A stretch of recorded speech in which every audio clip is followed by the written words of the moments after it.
ને મિત્રો મજામાં.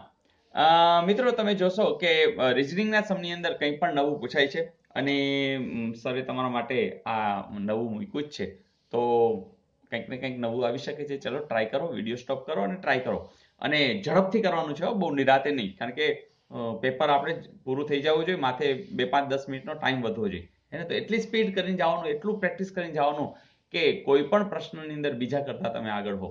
તો વાત તો એટલી છે કે આ મેરિટ બનવાનું છે અને એમાં બીજા કરતા આગળ એ મહત્વની વાત છે, કેટલા માર્કે પાસ થવું એ નથી. અને એટલે જ દરરોજની પ્રેક્ટિસ તમને કામ આવી ગઈ છે.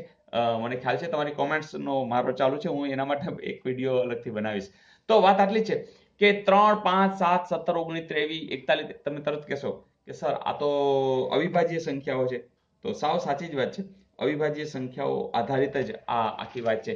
તમને યાદ છે ને કે અવિભાજ્ય સંખ્યાઓ કેવી રીતે આવતી હતી? તો તમે કહેતા હતા 2, 3, 5, 7, બરાબર. 9 તો નહીં આવે, બરાબર. પછી કોણ આવતું હતું? તો કે 11, 13, 17, 19, હા કે ના? પછી તો કે 23, પછી 29, પછી 31, પછી 37, આ તમને યાદ આવી જતા. 41, 43, 47, આ બધી તમે જો કોઈ કે 1 થી 50 સુધીની તો આવી ગઈ. હા, તો આ યાદ રાખી લેજો એકવાર. જો અહીંયા 4 આવે છે, અહીંયા 4 આવે છે, અહીંયા 2 આવે છે, અહીંયા 2 આવે છે, 3 આવે. 4 ને 4 8 ને 2 10 ને 12 ને 3 15. કદાચ એમ પૂછે કે 1 થી 50 સુધીમાં કેટલી અવિભાજ્ય સંખ્યાઓ આવે છે, તો તમે તરત કહી દો કે 15 આવે છે. હે ને? તો વાત આટલી જ છે કે જોજે આ 3 છે, બરાબર. પછી 5 છે, પછી 7 છે, પછી 17, 19 ને 23 છે. જોજો ક્રમમાં જ આવે છે. 2 છોડી દીધા છે. ઓકે, અહીંયા 2 છોડી દો, 29 અને 31 છોડી દો. જોજો 37, 41 અને 43. તમે તરત કહેશો સર આમાં 37 આવશે. તો સાવ સાચું છે. તો આવી રીતે પણ આવી શકે, કારણ કે આ એક શ્રેણી જ છે, પણ શ્રેણીને આ રીતે મૂકેલી છે. તો આ હવે તમને આવડી જશે. જોઈએ નેક્સ્ટ. મિત્રો અહીં પણ તમે જોશો કે 3 છે, 5 છે, 7 છે, 26 છે, 4, 6, 2, 14. તો અહીંયા ધ્યાનપૂર્વક જોશો તો તમને સમજાઈ જ જશે. ટ્રાય કરવી તો કરો વિડીયો સ્ટોપ કરીને. Okay fine. તો પકડી લીધું છે. આ બેનો ગુણાકાર છે 7, 13, 21. એમાં ઉમેરી દો 5, 26 આવી ગયા કે નહીં? 4, 2, 8, 8 ને 6, 14, 9, 50, 45. એમાં 7 ઉમેરો, કેટલા આવશે? 52. છે ક્યાંય? જરૂર છે. તો મિત્રો આવું કંઈક પૂછી જાય તો હવે તમારે વાંધો આવવાનો નથી, કારણ કે તમે હવે રિઝનિંગના માસ્ટર બની રહ્યા છો. જોઈએ આજનું હોમવર્ક.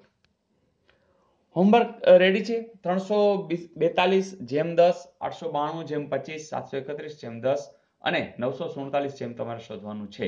તો મિત્રો ટ્રાય કરજો. જવાબ તમને 62, 65, 67, 69 મળી જ જશે મિત્રો, કારણ કે હવે તમારા માટે ઇઝી થઈ ગયું છે. ને જોઈએ ગઈકાલનું હોમવર્ક. મિત્રો આ પ્રશ્ન આમ જોઈએ તો એકદમ લોજિકલી મજા આવે એવો છે કે એક સોનાનો સમઘન છે અને લંબાઈ અડધી કરી આપે તો મૂળ ભાવના ખાલી જગ્યા ભાગના રૂપિયા મળે, મતલબ અડધા રૂપિયા મળે એવું લખી નાખી. પણ ખરેખર એવું નથી, કારણ કે તમને ખ્યાલ આવશે કે સમઘન એટલે આ પ્રકારનું, બરાબર. દાખલા તરીકે આની લંબાઈ 2, 2, 2 આવી રીતના છે, તો 2 દુ 4 દુ ને 8. તો એમ વિચારો કે એકના 1000 રૂપિયા, બરાબર, તો 8000 રૂપિયા થયા. પણ મિત્રો જ્યારે અડધી કરો ને ત્યારે આ 1 થઈ જશે, આમે 1 થઈ જશે, આમે 1 થઈ જશે. મતલબ કે અથવા તો અહીંયા વિચારો એટલે તમને ખ્યાલ આવે, આટલો ટુકડો નીકળશે. એટલે કે 1, 1, 1, 1, બરાબર ને? 1, 1, 1, તો એ તો 1 થયો. એટલે કે એનો ખરેખર કેટલામો ભાગ થઈ ગયો? 8મો ભાગ થાય. તો આ રીતે પણ વિચારો. અને એક કટકો છે, અહીંયા વિચારો કે આવો કટકો કાઢ્યો હોય તો એ જોવો જોઈએ આવા કેટલા કટકા થતા હોય. તમે જ કલ્પના કરો, 1, 2, 3, 4 અને એટલા જ નીચે, હે ને? 1, 2, 3, 4. તો આવી કંઈક આકૃતિથી પણ તમને ખ્યાલ આવી જાય. તો જે લોકોએ 8મો ભાગ લખ્યો છે બિલકુલ સાચા છે. તો મજા આવી દોસ્તો. બસ મિત્રો ખૂબ કામ કરો, એટલું બધું કામ કરો કે પરીક્ષા છે એ રમતની જેમ તમે દેવા જાઓ. અને મને ખબર છે કે સ્ટ્રેસ હોય છે. મને અમુક લોકો કોમેન્ટમાં પણ લખે છે કે સર સ્ટ્રેસ, વાત સાચી છે, સ્ટ્રેસ હોય, પણ સ્ટ્રેસ વિના ધારો કે તમે કામ કરી ગયા તો એ વિચાર કરો. અને એટલે મારો પ્રયાસ એ છે કે તમે એટલી પ્રેક્ટિસ કરો કે તમારો સ્ટ્રેસ લેવલ ત્યાં અપ જ ન થાય અને તમે રાજી થતા થતા પેપર દો. તો મિત્રો મને લાગે છે તમે આગળ હો ને હો. એટલે આ વાત છે. અને મિત્રો એના માટે તમારે અત્યારે વધારે તૈયારી કરો. જેની વધુ તૈયારી એ સ્ટ્રેસ ઓછો લઈને ત્યાં જવાના છે. તો મિત્રો આ આપણો પ્રયાસ છે અને એટલે જ હું વારંવાર કહું છું કે આપણી તૈયારીને જેટલી હાઈ લેવલ સુધી લઈ જાઓ જેથી કરીને પરીક્ષામાં પણ ખૂબ મજા આવે, સ્ટ્રેસ વિના બીજા કરતાં ખૂબ આગળ હો. સ્વાભાવિક છે તમારે દોડવામાં પણ એ જોવું હોય ને કે તમે જે લોકો ગિરનાર આરોહણ કરતા હોય તો એ લોકો ખૂબ પ્રેક્ટિસ કરી હોય, એ બિંદાસ આગળ હોય છે, એમ તમે આમાં પ્રેક્ટિસ કરી લો, પરીક્ષા ખંડમાં તમે પણ આગળ હશો. Wish you all the best.